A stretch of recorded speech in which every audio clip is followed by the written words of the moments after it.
മോ സമൂർത്തമോ അല്ല. ഉമിയനേംസ് എസ്. ഇവയിൽ നിന്നെല്ലാം സ്വതന്ത്രമായി ഹൃദയത്തിലെ നൂറുകണക്കിൽ പടങ്ങൾക്കും അപ്പുറം കാണപ്പെടുന്ന എല്ലാറ്റിനെയും ആത്മാവായി അനുഭവിച്ചറിയുന്ന അറിവാണ് അറിവ്. ആരംഭമോ അവസാനമോ ഇല്ല, അയച്ചേർന്ന അല്ലെങ്കിൽ എത്തിച്ചേർന്ന ഒരവസ്ഥയല്ല. ആയിരക്കണക്കിനു ജീവകൾ ജനിച്ചു ജീവിച്ചു മരിക്കുന്നു.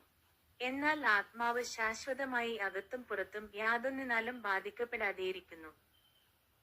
അനന്തതയിൽ നിന്നും ഒരൽപ്പം വിഭിന്നമെന്നതുപോലെ അത് സ്നേഹാദികളിൽ കുടികൊള്ളുന്നു. തികച്ചും ചടുലമായി പ്രഭാവത്തോടെ എല്ലാ പ്രവർത്തനങ്ങളിലും ഏർപ്പെട്ടു കഴിയുമ്പോഴും അതിന് ഞാൻ, എന്റെ എന്ന ഭാവങ്ങളില്ല.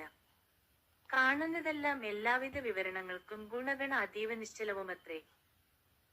387 യോഗവാസിഷ്ടം നിത്യപാരായണം ദിവസം 387. ആത്മാവ് പരിണാമവിധേയമല്ല.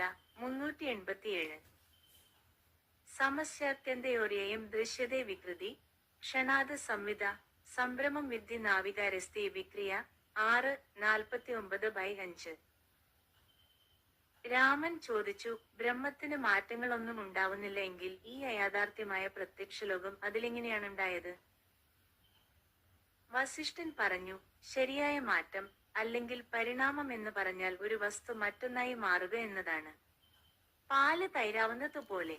ഒരിക്കൽ തൈരായി മാറിയ പാലിന് വീണ്ടും പാലാവാൻ കഴിയില്ലല്ലോ. എന്നാൽ ബ്രഹ്മത്തിന്റെ കാര്യം അങ്ങനെയല്ല. എന്തുകൊണ്ടെന്നാൽ വിശ്വം പ്രത്യക്ഷമാവും മുൻപും പിൻപും ബ്രഹ്മത്തിന് മാറ്റങ്ങൾ ഉണ്ടായിട്ടേയില്ല.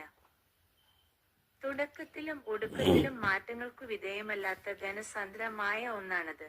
ബോധലത്തിലെ ചെറിയൊരിളക്കമായ നൈമിഷികമായ ലോകക്കാഴ്ചകളെ കാണാവൂ. വാസ്തവത്തിൽ അത് സ്ഥായിയായ ഒരു മാറ്റമേയല്ല. ബ്രഹ്മത്തിൽ ഒരു വിഷയവസ്തുവോ അതിനെ തിരിച്ചറിയുന്ന ഒരു വിഷയിയോ ഇല്ല. ആദ്യമേയുള്ളതും ഒടുക്കവും നിലനിൽക്കുന്നതും മാത്രമേ ഉണ്ടേയായുള്ളൂ. മാറ്റങ്ങൾക്ക് വിധേയമായ ഒരാപേക്ഷിക സത്യയായി മധ്യത്തിൽ അതിനെ കാണുന്നുവെങ്കിൽ അത് ശരിയായ സത്യയല്ല എന്ന് നിശ്ചയം. അതിനാൽ ആത്മാവ് ആദിയിലും അന്തത്തിലും മാത്രമല്ല മധ്യത്തിലും ആത്മാവായിത്തന്നെ നിലകൊള്ളുന്നു. അത് പരിണാമവിധേയമല്ല. രാമൻ വീണ്ടും ചോദിച്ചു, ആത്മാവ് നിർമ്മലമായ ബോധമാണല്ലോ. അതിൽ എങ്ങനെയാണ് ചെറിയ ഒരിളക്കം ഉണ്ടായത്? വസിഷ്ഠൻ പറഞ്ഞു, രാമ, ഒരേയൊരു സത്ത് മാത്രമായ അനന്തമായ ആ അവബോധത്തിൽ വാസ്തവത്തിൽ യാതൊരിളക്കവും ഉണ്ടായിട്ടില്ല എന്ന് എനിക്കുറപ്പാണ്. ഇളക്കം അതിന്റെ സ്വഭാവത്തിൽപ്പെട്ടതല്ല. ബ്രഹ്മം എന്ന 410. ലഹരി മാർഗ 388. സ്വപ്നം നിന്ന്